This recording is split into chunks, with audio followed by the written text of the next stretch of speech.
Добрый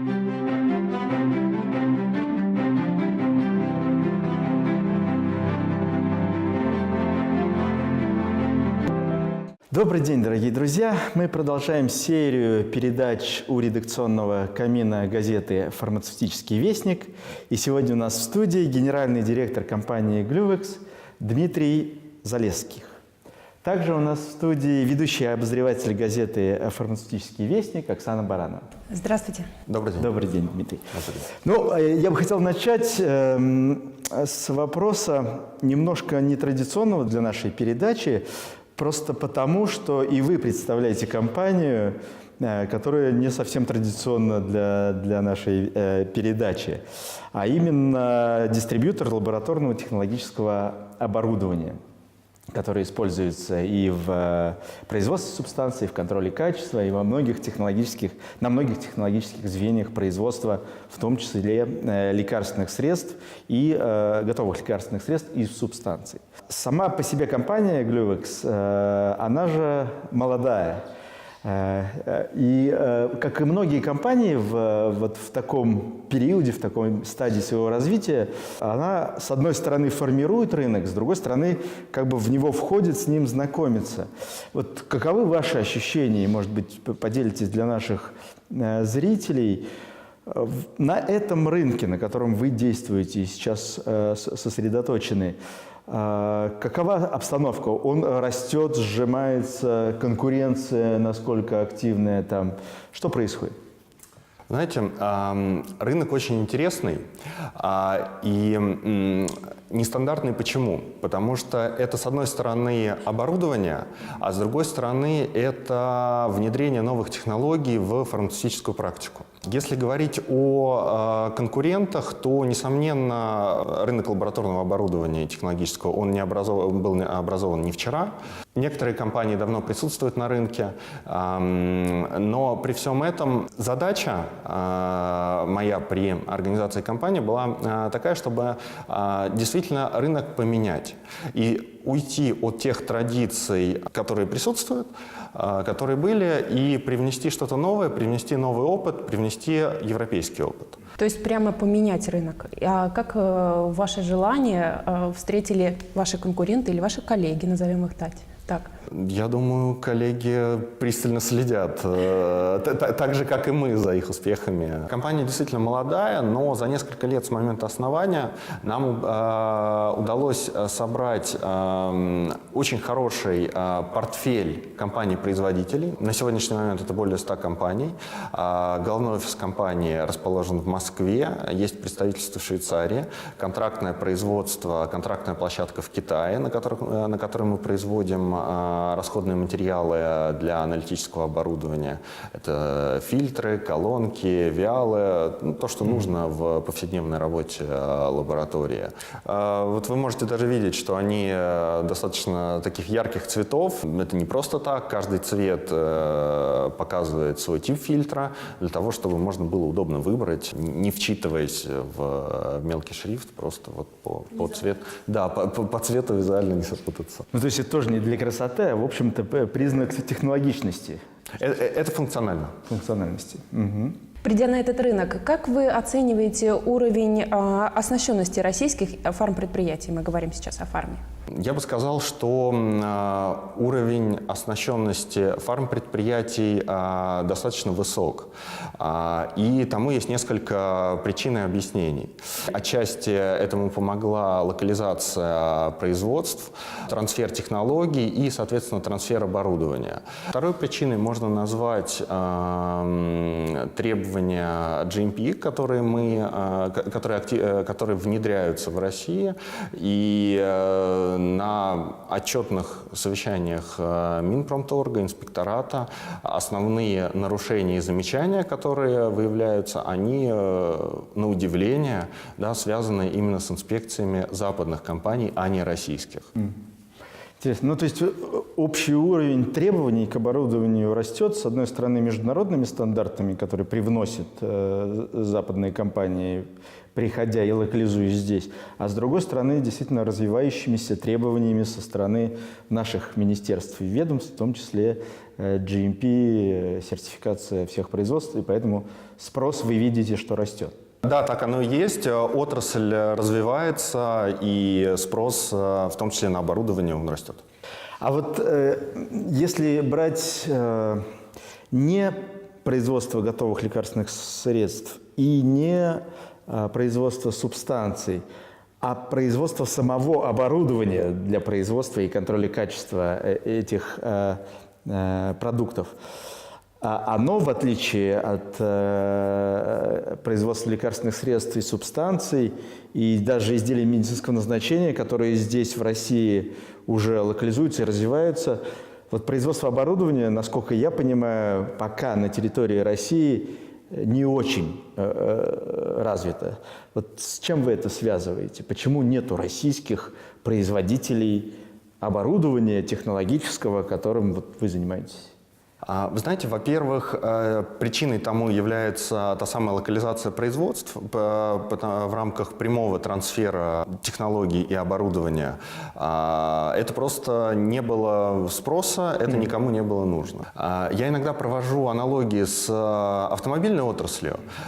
Исторически у нас есть производство оборудования, у нас есть производство оборудования для химического синтеза, у нас есть производство оборудования для готовых лекарственных форм, и у нас есть производство, в том числе, аналитического оборудования. И на каждый из этих сегментов есть свой покупатель. Но немаловажно отметить, что у нашего потребителя ведь какое понимание, что если оборудование российское, значит оно должно быть дешевое. А это не так. Вы знаете, практика показывает, что оно, да, дешевле, но оно дешевле не в разы, как ждет наш клиент, а на 20-30%. Приведу пример. В Санкт-Петербурге есть производитель лабораторной мебели, компания Metal Design, с которой мы работаем. Так вот, она является одной из самых, ну, скажем так, дорогостоящих компаний среди российских производителей мебели, но при этом ее продукция при сопоставимом качестве как раз на 30% дешевле, чем продукция, ну, скажем, немецких компаний. А тренд здесь какой-то вы видите? Будет ли больше производителей российского высокотехнологичного оборудования в ближайшие годы? Или все-таки пока вы видите, что в основном это будет импортно-экспортная операция по привозу, растамаживанию, установке, наладке оборудования расходных частей? Я бы сказал, что относительно оборудования именно аналитического тренд в области импортного оборудования, он сохранится. Можно это связывать с тем, что пользователи уже привыкли работать с наработанными методиками. А вот что касается оборудования именно производственного, скажем, реакторов или емкостного оборудования, то здесь я вижу большие перспективы. Ну, я вот тоже бы хотела здесь заметить, что на самом деле у нас сейчас очень активно работают меры поддержки как производителей готовых лекарственных форм, так и медизделий. И я думаю, не исключен вариант, когда будут разработаны меры по поддержке производителей оборудования для фармы. А что касается вашей компании, вы поддержите этот вектор развития в том плане, готовы ли будете вы здесь открыть свое производство? Мы этого очень ждем. Я думаю, мы будем первые с заявкой на подобное производство. Конечно, это очень интересно, и очень хотелось бы изменить тот тренд, когда сырье, я имею в виду сырье для изготовления тех же реакторов, сталь или другие сплавы, экспортируется из России в, скажем, Индию или Китай, и готовое оборудование ввозится уже в Россию, но из российского сырья. Этот тренд очень хочется поменять. А какие меры поддержки вам нужны? Налоговые, больше финансовые, больше административного характера? Я бы сказал, что комплекс мер. То есть это и льготное финансирование подобных проектов, если это возможно. Это и административный ресурс, который определенно может сыграть свою роль. То есть вы готовы развиваться здесь, на территории России? Вы знаете, мы развиваемся, и у нас есть уже ряд наработок, которые в ближайшем будущем мы планируем к внедрению и к дальнейшему развитию и внедрению. А вот интересно, Дмитрий, сейчас мы говорили о мерах стимулирования, поддержки, ну, условно говоря, государством развития, в том числе применительно к производству на территории Российской Федерации оборудования. И здесь недавний пример приходит на ум, что последние пару лет очень сильно Минпромторг, в частности, занимался помощью, стимулированием развития производства лекарственных средств, а потом и субстанций, чтобы лекарственное средство было произведено на территории Российской Федерации или ЕАЭС по полному циклу. И, собственно говоря, сейчас есть некое такое развитие среди российских производителей субстанций. Да, потому что у них есть определенная поддержка. И вот в этом году мы ожидаем, что будет подписано один из документов, который дает дополнительные преимущества тем, кто производит лекарства из российской субстанции. Все это движет рынок к увеличению числа и объемов компаний и производственных линий, которые занимаются химическим синтезом субстанций. Но при этом опыта в подборе оборудования, в его наладке, в его запуске, тестировании, его не так много, просто потому что мы немножко подрастеряли, надо заметить. Хотя можно сказать даже, что никогда особо и не имели такого большого количества производителей современных новых субстанций. Вот вы как оцениваете перспективы этого рынка и ваши перспективы с точки зрения поставки оборудования для производства субстанций? Знаете, Герман, я бы эту проблему рассмотрел несколько шире. Речь нужно вести не только об оборудовании как железе, но и о кадрах, о тех людях, которые на этом оборудовании будут работать. Какой тренд мы наблюдаем сейчас? С развитием производств полного цикла в фармацевтическую сферу приходят люди, имеющие опыт работы на химических предприятиях, где подобный опыт, он, к счастью, не растерян. Но это люди без опыта работы в условиях жестко регулируемого рынка. Во-вторых, мы готовы помочь нашим клиентам в обучении подобных кадров. Так, нами были разработаны ряд технологий, которые являются действительно нашим ноу-хау. Они разработаны, да, на импортных комплектующих, но здесь, в России, силами наших российских граждан. И так получилось, что это сотрудники компании Gluvex. При всем при этом проблемы, которые стоят перед нашими заказчиками, они для нас достаточно стандартны. Они в новинку для тех, кто это никогда не делал, но у нас уже есть готовые технологические и инжиниринговые решения, которые позволяют максимально сократить тот этап перед согласованием контракта, перед согласованием проекта на этапе бизнес-плана. Дмитрий, ваша компания делает акцент на том, что занимается поставками прежде всего европейского оборудования. С чем это связано? И второй вопрос, всем ли компаниям, которые расположены в России, по карману такое оборудование? Важен баланс. Я бы сказал так, что мы не настолько богаты, чтобы покупать дешевые вещи. Мы работаем как с европейскими поставщиками, так и с производителями оборудования из Азии для того, чтобы создать и предложить нашим клиентам максимально устраивающее их как технически, так и экономически Варианты. То есть есть несколько вариантов. Да, совершенно верно. Мы понимаем и в своей работе руководствуемся тем, что для наших заказчиков приобретение оборудования – это инвестиция, которая должна работать на них, из которой компании должны получать прибыль, должны получать выгоду. И поэтому я бы сказал, не всегда нужно экономить и покупать дешевое оборудование, менее качественное на этапе выбора. Это может сильно повлиять в ходе его последующей эксплуатации в плане обслуживания. Есть примеры, когда более дешевое на этапе заказа оборудования в ходе десятилетней эксплуатации, например, оказывается дороже. Да, приходится платить дважды, как говорится. Но при этом вы занимаетесь поставками только нового оборудования или есть варианты? У нас есть линейка восстановленного аналитического оборудования.